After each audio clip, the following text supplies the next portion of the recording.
Hello ඉතින් කොහොමද ඔයාලට ඔයාලා හැමෝම හොඳින් ඉන්න ඇති කියලා හිතනවා.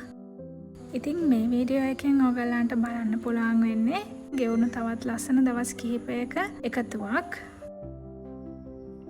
ඉතින් මේ තියෙන්නේ මගේ බර්ත්ඩේ එකට පස්සේ දවසේ ගත්ත වීඩියෝස් ටිකක්. මම මේ ලෑස්ති වෙන්නේ කටුවනවත බීම එකකුත් හදාගෙන පුංචි පුංචි වැඩ කිහිපයක් තියෙනවා ඒ ටික කරගන්න. ඉතින් ඊයේ මගේ බර්ත්ඩේ එක තිබ්බ නිසා මට මල් ගොඩාක් හම්බුණා. ඉතින් මේ මල් ටික මම අද වාස් වලට දාගන්න තමයි යන්නේ. මේ මල් බන්ච් එක අරගෙන තිබුණේ ලස්සන ෆ්ලෝරා එකකින්. ඊගොල්ලන්ගේ මල් කොහොමත් ගොඩක් දවස් තියාගන්න පුළුවන්. සාමාන්‍යයෙන් සති 3ක් විතර වතුර මාරු කර කර තියාගන්න පුළුවන්. ඉතින් මම ඒ ටික වාස් දෙකකට හදාගත්තා.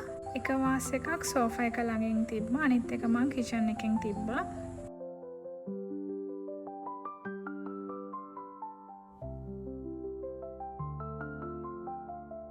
පැන්ට්‍රි එක උඩ තිබ්බ බඩු ටිකක් අස් කරලා ඉඩ හදාගෙන මම එතන තමයි මේ වාස් එක තියන්න යන්නේ. ඉතින් දැන් ටික දවසක් වෙන නිසා මේ මල් මම දැන් පාවිච්චි කරලා ඉවරයි. ඇත්තටම මම මේ මල් ටික සති 3කට වඩා තියාගත්තා. දවස් දෙකෙන් දෙකට වගේ වතුර මාරු කරා.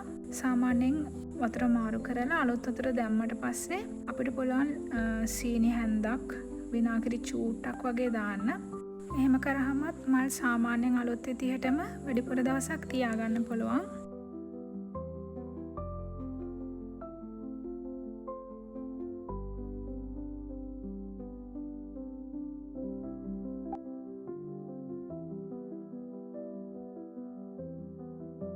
ඊළඟට මම මේ යන්නේ මට හම්බෙච්ච gift එක unpack කරන්න. ඇත්තටම මම මේව unpack කරලා ඉවරයි.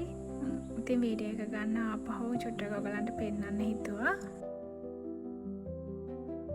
ඉතින් මේ වගේ අයිටම්ස් බලන්න ඔයාලා ආස නිසා මම මේ මට හම්බෙච්ච ගිෆ්ට්ස් වලින් සමහරක් ඒවා මෙතන පෙන්නන්නම්.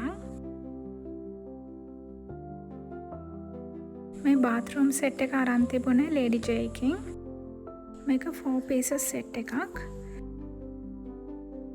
මේකේ තියෙනවා soap dispenser එකයි, soap dish එකයි, tumbler එකයි, toothbrush holder එකයි. මේ set එක porcelain වලින් කරලා තියෙන්නේ.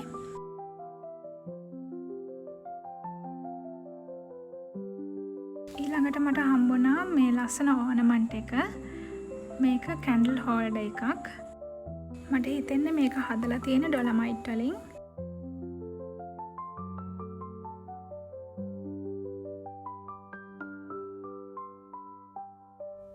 ඒ ලස්සන කැන්ඩල් හෝල්ඩර් එක මං හිතුවා මේ සෝෆා එකේ සයිඩ් ටේබල් එකකින් තියාගන්න.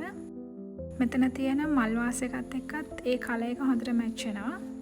අනික අපේ සෝෆා එකේ තියෙනෙත් ඒ හුරුවටම යන කලර් එකක්. ඉතින් මං හිතුවා ඒක මෙතනට හොඳටම ගැලපෙනවා කියලා.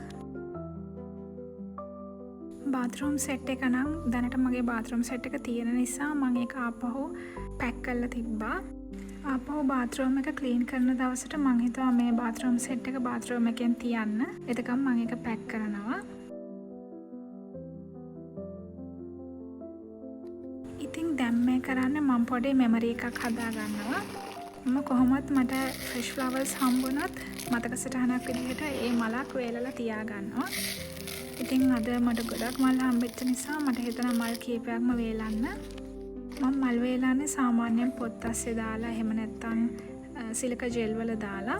ඉතින් මේ විදිහට මම මල් ටිකත් වේලෙන්න දැම්මා. ඉතින් ඔයාලා දන්නවා වගේ මේ දවස්වල අපේ ගෙදර මිදුල හදාගෙන යන්නේ. ඉතින් garden videos තිබ්බට මට ඒව edit කරගන්න වෙලාවක් නැති වුණා. ඒකයි මම මේ පුංචි වීඩියෝ එක ඔයාලට ගේන්න හිතුවේ. ඊළඟ සතියේ මම garden video එකක් අරගෙන එන්නම්. මගේ පසුගිය garden videos ගොඩාක් අය බලලා ගොඩාක් ලස්සන comments ලියලා තිබ්බා. ඉතින් ආදරණීය ඔයාලා හැමෝටම ගොඩාක් ස්තුතියි. ඊළඟ සතියේ ලස්සන garden video එකක් අරගෙන එන්නම්. ඉතින් මගේ birthday celebration එකේ චූටි clips ටිකක් මම වීඩියෝ එකේ අන්තිමට attach කරන්නම්. හැමදාමත් වගේ මේ පාරත් පවලයත් එක්ක පුංචිට celebrate කරපු birthday එකක්. එහෙනම් ආයෙත් ලස්සන වීඩියෝ එකකින් හම්බ වෙනකන් හැමෝම සතුටින් පරිස්සමෙන් ඉන්න. ගිහින් එන්නම්. bye bye.